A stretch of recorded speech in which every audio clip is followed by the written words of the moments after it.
Hello, good morning student.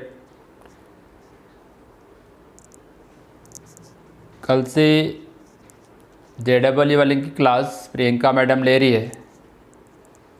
Continuity and डिफरेंशियलिटी उनका topic है। और हमने अभी मतलब बोर्ड वालों के लिए आज से क्लास स्टार्ट की है, उसी को कंटिन्यू कर रहे हैं। पहले भी स्टार्ट ही थी। अभी हम लोग पेयर्स ऑफ लाइन को पढ़ रहे हैं। पेयर्स ऑफ लाइन में उसकी टेस्ट भी बार बार ले रहे, हर एक्सरसाइज के ऊपर क्लास ले रहे, टेस्ट ले रहे और हर एक प्रॉब्लम का एक्सप्लेनेशन दे रहे हैं। तो चैप्टर का क्या नाम था? Pair of line. क्या पढ़ रहे हैं अपन? पेयर यानी जोड़ा, पेयर ऑफ लाइंस या पेयर ऑफ स्ट्रेट लाइन भी बोले तो भी चलेगा। Pair of straight line, pair of straight line, ठीक है ना।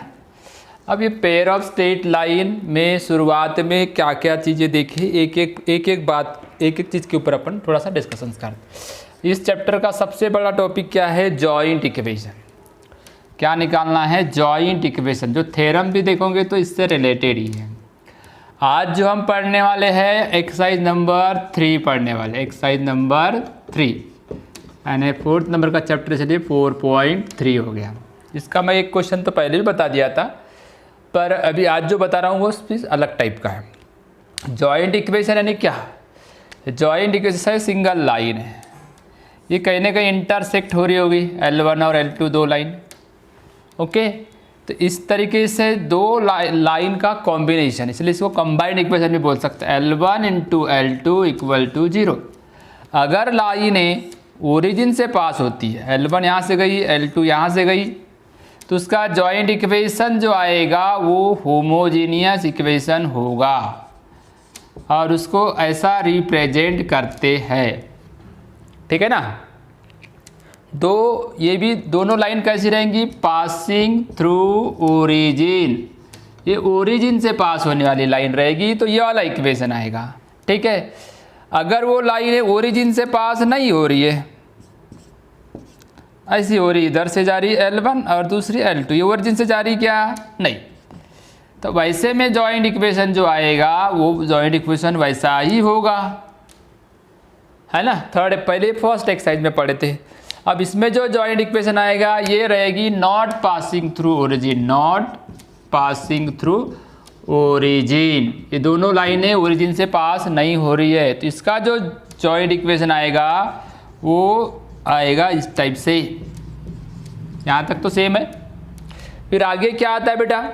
2gx 2fy + c = 0।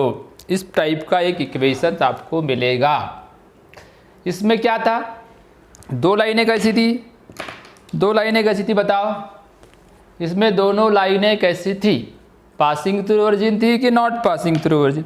अगर पासिंग थ्रू ओरिजिन रहेगा तो होमोजीनियस इक्वेशन मिलेगा। क्या मिलेगा? होमोजीनियस इक्वेशन मिलेगा। नॉट पासिंग थ्रू ओरिजिन रहेगा तो क्या मिलेगा? जनरल इक्वेशन मिलेगा। क्या मिलेगा? जनरल इक्वेशन मिलेगा, ठीक है ना। तो अभी जो आपके पास दो इक्वेशन आए हैं, देखो दोनों इक्वेशन के अंदर ध्यान दो, दोनों इक्वेशन के अंदर ध्यान दो।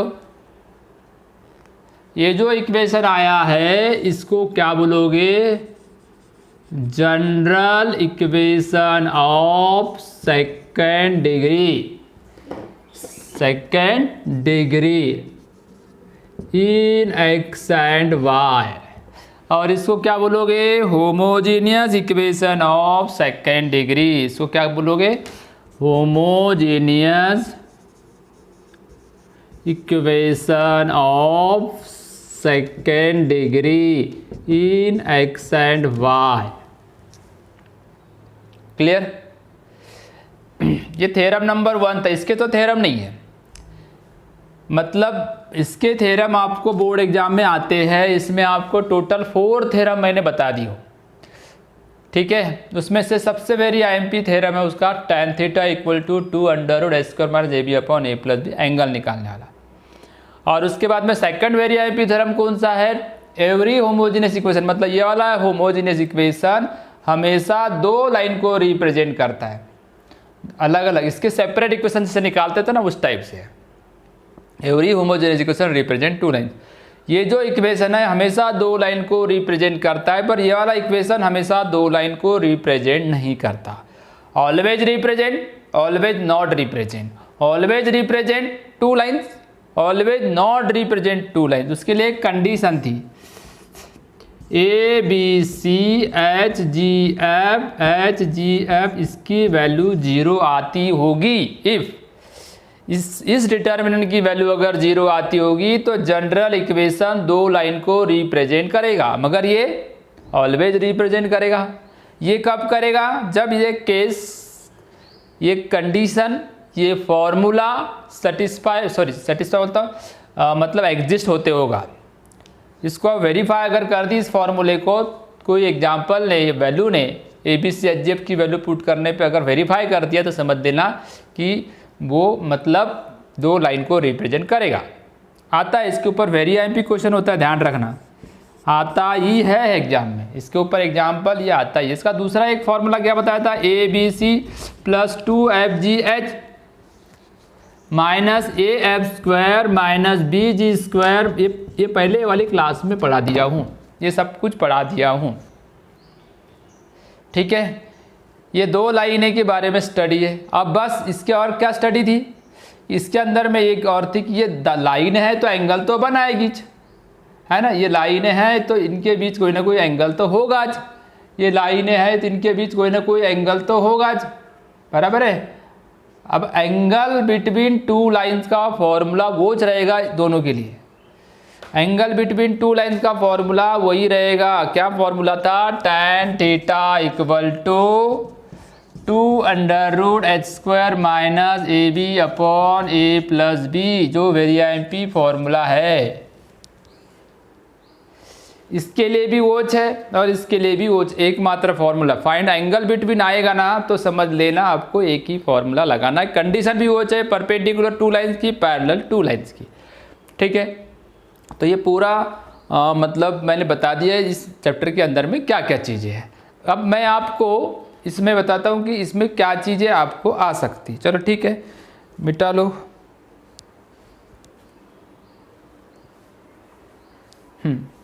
चलो हो गया। यहाँ तो कोई नोट करने लायक है ही नहीं, मिटा देता हूँ।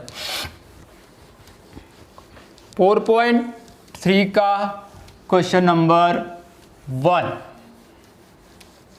4.3 का क्वेश्चन नंबर 1। थोड़ा सा देखो यहाँ पे थ्योरी है पूरी, तो 4.1 बोला गया नहीं, 4.3 आएगा ना अपना, तो 4.3 चल रहा है ना बेटा। क्वेश्चन नंबर 1, यहाँ पे जॉइंट इक्वेशन फाइंड करना है। Find joint equation JE of two line passing through point, passing through point क्या है 2 - 1 एंड पैरेलल टू, एक लाइन दी हुई होगी वहाँ पे 2x² + 3xy - 9y² = 0।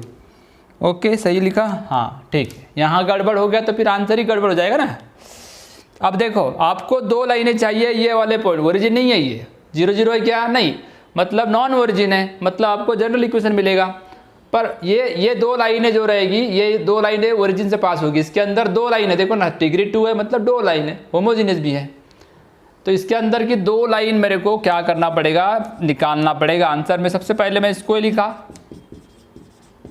जैसे क्वाड्रेटिक बनाते हैं वैसे ही बनाने का, इन दोनों का प्रोडक्ट करो। 2 × -9 = -18। ऐसे दो फैक्टर बताओ, 6 3 प्लस है तो बड़े वाले को प्लस, छोटे वाले को माइनस। तो मैं इसके फैक्टर बड़े आसानी से निकाल दूंगा। 2x² + 6xy - 3xy - 9y² = 0। वही 10th जैसा था। ये दो कॉमन निकालते थे, यहाँ 2x तो यहाँ x + 3y बचेगा, वहाँ क्या बचेगा 3 कॉमन निकलेगा, माइनस भी कॉमन निकलेगा, y भी निकलेगा, तो x + 3y। यानी आपको दो लाइनें मिल गई, ये एक मिली और दूसरी क्या मिलेगी x + 3y।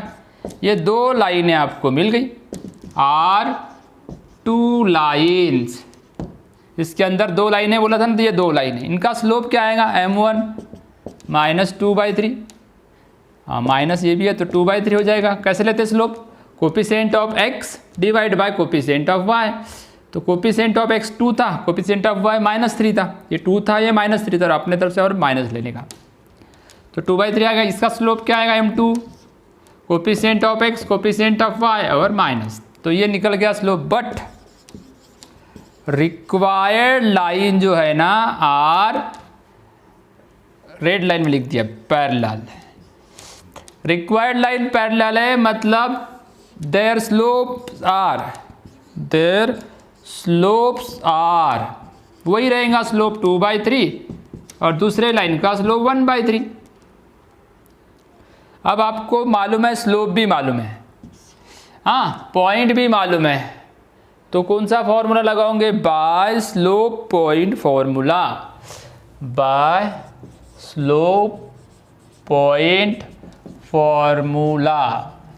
क्या है slope point formula? 10th class से चलते आ रहा है ये फॉर्मूला। अब आपके पास 2 स्लोप है, मतलब लाइनें 2 होगी, कौन से पॉइंट से पास हो रही? ये वाले पॉइंट से पास हो रही, तो आपकी 2 लाइन कौन सी होती है देखते। चलो ये 2 लाइन का पार्ट कर दिया, y माइनस y1, ये जो वैल्यू दिखती है ना बेटा x1 की है ये y1 की, तो y प्लस 1 और दूसरा क्या आ जाएगा slope 2/3 x minus x1 equal to 0, ठीक है ना। तो क्या मिलेगा? 3y plus 3 equal to 2x minus 4 equal to 0। थोड़ा सीधा कर दो, सबको उधर ले जा लो, तो 2x minus 3y minus 7 equal to 0, ये एक इक्वेशन मिला। अब मैं उसके जगह पुट करता हूँ, दूसरे को देखो वहाँ पुट करो। दूसरा y plus 1 equal to minus 1/3 x minus 2 आ रहा है क्या बोला? अच्छा एक मिनट मैं देख लेता हूँ स्क्रीन में, हाँ आ तो रहा है। Okay done. नेक्स्ट मल्टीप्लाई कर लो, 3y plus 3 equal to minus x plus 2, इधर ला लो x plus 3y plus 1 equal to 0, ये सेकेंड नंबर का इक्वेशन मिल गया, इजीली मिल गया। अब आपको करना क्या है? कुछ नहीं करना है, इसको ये देखो इसके अंदर 2 लाइनें दी, ये 2 लाइनें, उसके 2 स्लोप पर आपकी लाइनें कैसी थी? परपेंडिकुलर थी कि पैरेलल थी? पैरेलल थी, पैरेलल में वही रहेंगे जैसे कि वैसे स्लोप लिखना, स्लोप में कोई चेंजेस नहीं। अब आपका joint equation, therefore the joint equation is, joint equation निकालना है ना, सिंपल काम, तो क्या करोगे? Multiply 2x minus 3y minus 7 x plus 3y plus 1 equal to 0, इन दोनों को मल्टीप्लाई करने का। मल्टीप्लाई कैसा होता है? 2x square plus 6xy plus 2x, फिर इसकी बारी minus 3xy minus 9y square minus 3y, अब ये वाला minus 7x minus 21y minus 7 equal to 0। थोड़ा सीधा कर लो, तो पहले x स्क्वायर वाली टर्म, तो क्या मिलेगा joint equation? We get 2x square, बोलो, फिर 6xy माइनस 3, तो प्लस 3xy प्लस 3xy, फिर y स्क्वायर वाली टर्म माइनस 9y स्क्वायर, फिर x वाली टर्म माइनस 5x, फिर y वाली term 24y 3 minus 7 equal to 0। कहाँ पे कुछ गड़बड़ हुई क्या? नहीं। इस तरीके से आपका जॉइंट इक्वेशन आएगा। क्या दिक्कत हो रही देखो, समझो क्या क्या करने वाले हो। आपको क्या बोला? जॉइंट इक्वेशन निकालो। जॉइंट इक्वेशन निकालने के लिए क्या चाहिए? 2 लाइन। 2 लाइन के लिए क्या चाहिए? 2 स्लोप, ठीक है, 2 स्लोप चाहिए ना। फिर आपके स्लोप अगर मालूम है तो बहुत सारे टाइप के इक्वेशन ऑफ लाइन निकालने के फॉर्मूले जो 11th क्लास पे आपने देखे हो। And y equal to M X plus C भी हो सकता है, डबल इंटरसेप्ट फॉर्मूला भी हो सकता है, पर आपको तो स्लोप दिया है, 2 स्लोप है तो y equal to M x हो सकता है, सी तो दिया नहीं आपको, इंटरसेप्ट दिया है क्या, नहीं, बस क्या दिया था, पॉइंट, इसलिए हमको कौन सा फॉर्मूला लगाना पड़ा, स्लोप पॉइंट फॉर्मूले से कितने इक्वेशन ला लिए, ये 2, और उन दोनों को क्या किए, मल्टीप्लाई, क्यों, जॉइंट इक्वेशन, कंबाइंड इक्वेशन निकालना था, मल्टीप्लाई किया तो ये रिक्वायर्ड जॉइंट इक्वेशन आया, और ये रिक्वायर्ड जॉइंट इक्वेशन, इसको it is called required joint equation is required, ये जो दिख रहा है ना, ये रिक्वायर्ड जॉइंट इक्वेशन, और ये जो रिक्वायर्ड जॉइंट इक्वेशन कौन से फॉर्म में है, general equation of second degree and general equation of second degree, कौन सा आया है, it is an general equation of second degree in x and y, general equation of second degree in x and y, यानी अगर आपका equation not passing through origin रहेगा तो general equation मिलेगा, पासिंग थ्रू ओरिजिन रहेगा तो homogeneous equation मिलेगा, ठीक है। तो ये वाला क्वेश्चन समझ में आया, सेम टू सेम क्वेश्चन ये इसका सेकंड वाला भी है, passing through the point change होगा, और देखो ये वाला पॉइंट चेंज हो रहा है, और ये फर्स्ट था, आप सेकंड देखो होमवर्क करने का क्या करोगे, ये देखो ये भी चेंज होगा, ये सब वैल्यू चेंज हो रही है, देखो क्या क्या लिखा है वो देखता हूँ मैं, x square plus x y minus y square, x square plus x y minus y square, तो बड़े आसानी से इसको बनाने का, ये वाला एग्जाम्पल आपके लिए होमवर्क रहेगा, सेम जैसा बनाए ना, ये पहले फैक्टर लेना, 2 सेपरेट इक्वेशन आएंगे, 2 सेपरेट इक्वेशन आएंगे तो क्या होगा, 2 स्लोप मिलेंगे, लाइन पैरेलल है तो वही स्लोप रहेंगे, रिक्वायर्ड स्लोप भी वही रहेंगे, फिर स्लोप पॉइंट फॉर्मूले से क्या करोगे, वो 2 इक्वेशन लाओगे, फिर जॉइंट इक्वेशन करोगे तो रिक्वायर्ड आंसर मिलेगा, ठीक है, करके देखोगे। इसको फैक्टर लेने का बहुत सिंपल तरीका है, आप उसको सॉल्व करना, ठीक है।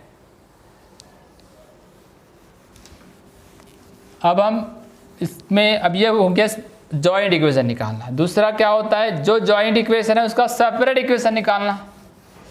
अब सेपरेट इक्वेशन निकालना सीखते हैं, क्या करेंगे, सेपरेट इक्वेशन, तो चलो ये होमवर्क करोगे, अच्छा पॉइंट नहीं लिखा क्या, पॉइंट है 2 - 3, 2 - 3, ठीक है ना।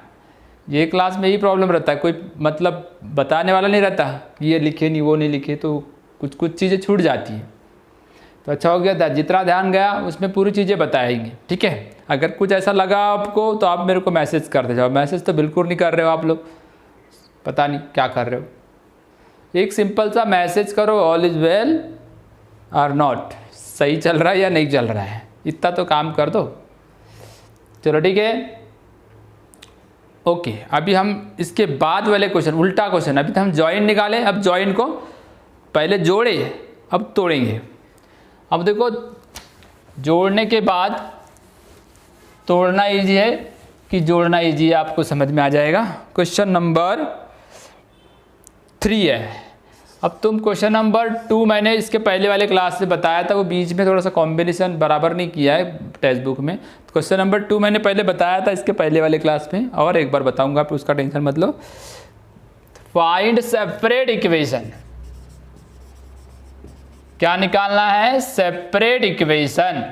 सेपरेट मतलब अलग अलग करना है उनको, ठीक है। अलग अलग यानी कैसा करोगे, जो दिया है फर्स्ट दिया हुआ है x-2 का स्क्वायर -3x-2, दूसरा इक्वेशन है y+1, x-2 का स्क्वायर -3x-2 y+1, और तीसरा है टर्म y+1 का होल स्क्वायर इक्वल टू 0।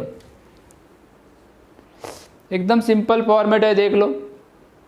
अब इसको क्या करेंगे, इसको बनाने के लिए बिल्कुल सिंपल सा एक काम करते हैं, देखते हैं इसको कैसे सॉल्व। देखो अगर मैं इसको ओपन करूँ ओपन करूँ तो बहुत बड़ा हो जाएगा और जनरल इक्वेशन मिल जाएगा। क्या मिलेगा? जनरल इक्वेशन मिल जाएगा।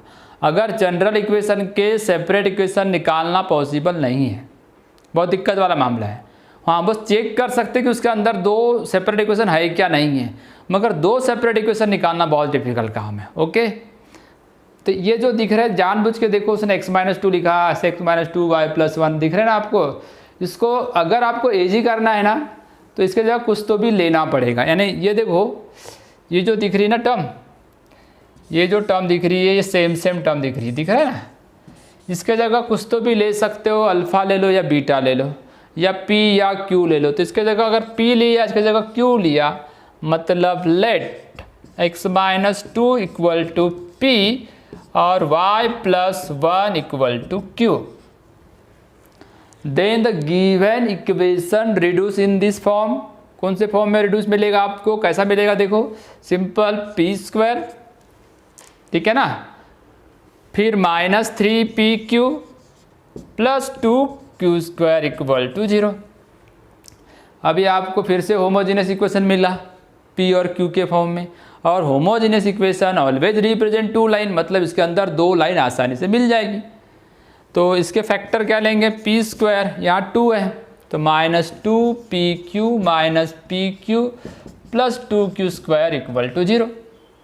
ठीक है, कोई दिक्कत? चलो इधर बना लेते हैं।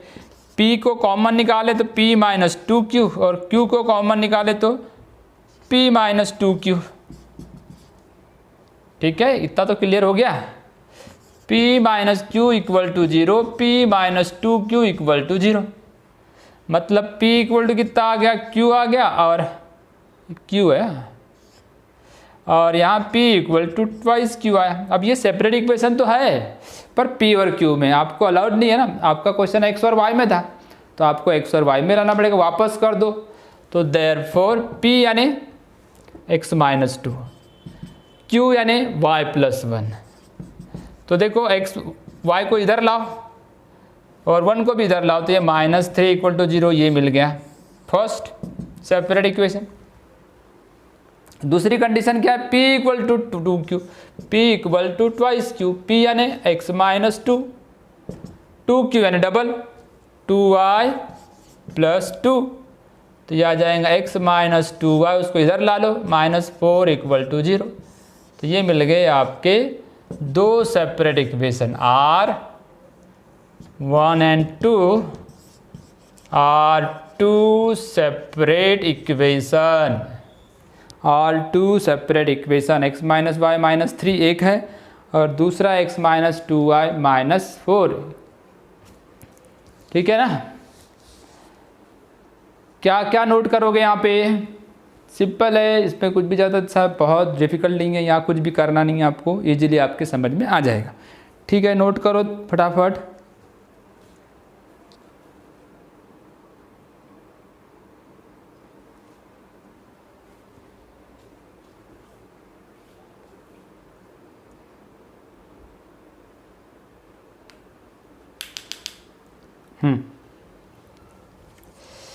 चल, इसके बाद हम चलते हैं इसी का सेकंड। अगर देखो पहले यहाँ पे क्या है, एक क्वेश्चन दिया है और इसके साथ साथ सिमिलर क्वेश्चन भी दिया हुआ है, तो आप होमवर्क कर सकते हो। 10x+1 का whole square plus x+1 y-1 और y-2 का होल स्क्वायर, माइनस है -3y-2 का होल स्क्वायर इक्वल टू 0। तो इस क्वेश्चन को आप इजीली घर में होमवर्क कर लेगा। यहाँ क्या है? x+1 के जगह p ले लो, यहाँ q ले लो, इसके जगह p ले लेने का, इसके जगह q लेने का, फिर आपको बिल्कुल इस तरीके से क्वाड्रेटिक फॉर्मेट आ जाएगा। फिर फैक्टर लेना, फिर वापस p और q की वैल्यू पुट कर देना। ठीक है ना? इस तरीके से आप कोई भी एग्जाम्पल को बिल्कुल ईजिली बना सकते हो। ठीक है, कोई दिक्कत नहीं। तो चलो मैं अभी नेक्स्ट क्वेश्चन पे चलता हूँ फिर। तो नेक्स्ट क्वेश्चन क्या आएगा? अभी हमारे जो ये जनरल क्वेश्चन थे वो ख़त्म हो गए। अब मैं आऊँगा सेकंड जो है रिप्रेजेंट पेयर ऑफ लाइन पे। रिप्रेजेंट पेयर ऑफ लाइन, जिसके पहले वाले क्लास में बताया था, शुरुआत में ही बताया था। Question number 4, find k if 3x² plus 10xy plus 3y² plus 16y plus k equal to 0 represent a pair of lines 3x² plus 10xy plus 3y² plus 16y plus k equal to 0। ठीक है, सबसे पहले आप इसको क्या करोगे, represent a pair of line का formula आपको बताया था, बिल्कुल इजी है। सबसे पहले गिवन लिख डालो, क्या दिया भाई गिवन, 3x² 10xy 3y², फिर x वाले टर्म नहीं है, 16y plus k equal to 0। मैं अब कंपेयर करूंगा, ax² 2hxy plus by² plus 2gx plus 2fy plus c equal to 0। तो यहाँ देखो a की वैल्यू है 3, ठीक है, h की वैल्यू कितनी आएंगे, हाफ लेना, यहाँ 2h की वैल्यू 10 है तो h कितना हो जाएगा 5, b की वैल्यू हो जाएगी 3, है ना, 2g यानी 0 हो जाएगा, यहाँ पे 2g की वैल्यू 0 तो g की वैल्यू भी 0 हो जाएगी, 2f की वैल्यू 16 है तो f की वैल्यू 8 हो जाएगी और c की वैल्यू k हो गई। अब ये जो गिवन इक्वेशन है जिसको अपन नंबर दे देते 1, equation 1 represents a pair of lines। ये बहुत बड़ी वेरी आईएमपी कंडीशन है। ये देखो यहाँ जो इसके बाद है ये सबसे वेरी आईएमपी कंडीशन है। ये जो homogeneous equation always represent two lines but every general equation does not represent two lines. हर कोई इक्वेशन जनरल हमेशा दो लाइन को रिप्रेजेंट कभी करेगा कभी नहीं करेगा, कब करेगा कब नहीं करेगा उसके लिए फॉर्मूला था, तो ये करता है, मतलब ये वाली कंडीशन उसकी एग्जिस्ट होती होंगी। ये वाला फॉर्मूला था, ABC लिखने के लिए बोला था, फिर बोला था ट्वाइस FGH। ठीक है, अब देखो इसका फर्स्ट, इसका सेकंड, इसका थर्ड, ऐसी जोड़ी बनाने बताया था। तो A यहाँ का F AF², ये B और G BG² और CS², इसकी वैल्यू कितनी आना चाहिए 0, या तो और क्या बताया था फॉर्मूला, ये डिटर्मिनेंट की वैल्यू 0 आना चाहिए। डिटर्मिनेंट क्या था A B C और बाकी के एलिमेंट कैसे लिखने बोला था H G F, ये भी बहुत सिंपल है, H G और ये F। इसकी डिटर्मिनेंट की वैल्यू अगर 0 आई तो समझ लेना कि ये इक्वेशन रिप्रेजेंट करता है दो लाइन को। अब ये करता है बोला ना उसने, represent a pair of line बोला ना, मतलब ये कंडीशन एग्जिस्ट होती होगी। अब मैं वैल्यू पुट कर देता हूँ A B C की। A कितना है 3, देयरफॉर B कितना है 3, C कितना है K, ये हो गया ABC। ठीक है, फिर twice FGH 2FGH plus 2F कितना है 8, माइनस है क्या प्लस है, प्लस है, FG कितना है 0 और H की वैल्यू कितनी है 5। ओके, इतना तो क्लियर हो गया होगा। माइनस A मतलब 3F² यानी इसका स्क्वायर, माइनस BG² यानी 0, माइनस H² यानी 25 इक्वल टू 0। इसको थोड़ा सिंपल कर देता हूँ मैं। ये हो गया बेटा 9K, ये जो इक्वेशन आया ना देयरफॉर ये 9K, ये पूरी वैल्यू 0 होगी क्योंकि यहाँ एक 0 आ गया है यहाँ बीच में देखो, तो ये पूरा 0 हो गया।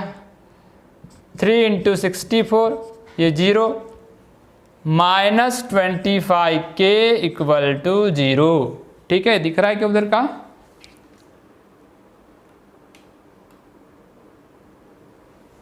हाँ चल, ये इधर मैंने कैमरे को सरका दिया, अब दिख रहा होगा। अब इसको और इसको देखो तो -16k है ना, ये माइनस उधर गया तो +3 × 64। क्लियर। अब बेटा अब इसकी क्या करोगे आप, k की वैल्यू निकालना है, 3 × 64 को ऐसा लिख सकते हो क्या? लिख सकते। ये -16 कैंसल, तो k की वैल्यू कितनी आ गई? 12 -12। इस तरीके से हमने बड़े इजीली k की वैल्यू निकाल ली। इसके अंदर में कितने प्रॉब्लम है? 1 2 3। तो सेकंड और थर्ड फिर से होमवर्क कर लेना, नहीं समझेंगे तो बताना, मैं इसके बाद जो नेक्स्ट क्लास लूँगा उसमें ले लूँगा। जो भी होमवर्क दिया नहीं समझा, नहीं आया आंसर, तो तुरंत बताओगे तो मैं बराबर उस क्लास में आपको कवर कर लूँगा, ठीक है। मगर ये सब कुछ वेरी IMP, इतना वेरी IMP कि आप समझ लो कि एग्जाम में आने वाला ये 100%, ठीक है। एग्जाम में आने वाला है, समझ के चलिए, ये इसके ऊपर प्रॉब्लम रहता है, आएगा। हम श्योरली बोल सकते हैं कि ये सब आने वाले में से ही है। तो ठीक है, अभी तक जो पढ़े ये पूरा क्लियर हो गया होगा। अब हम एक क्लास बचेगी, यानी 4.3 के कुछ एग्जाम्पल बाकी रह गए, क्वेश्चन नंबर 4 6 7 ये 4-5 एग्जाम्पल बाकी है, उसको मैं नेक्स्ट क्लास में कवर कर लूँगा। और फिर हम 4.3 के ऊपर एक बढ़िया वाली टेस्ट ले लेंगे। तब तक के लिए बेटा गुड बाय, ओके।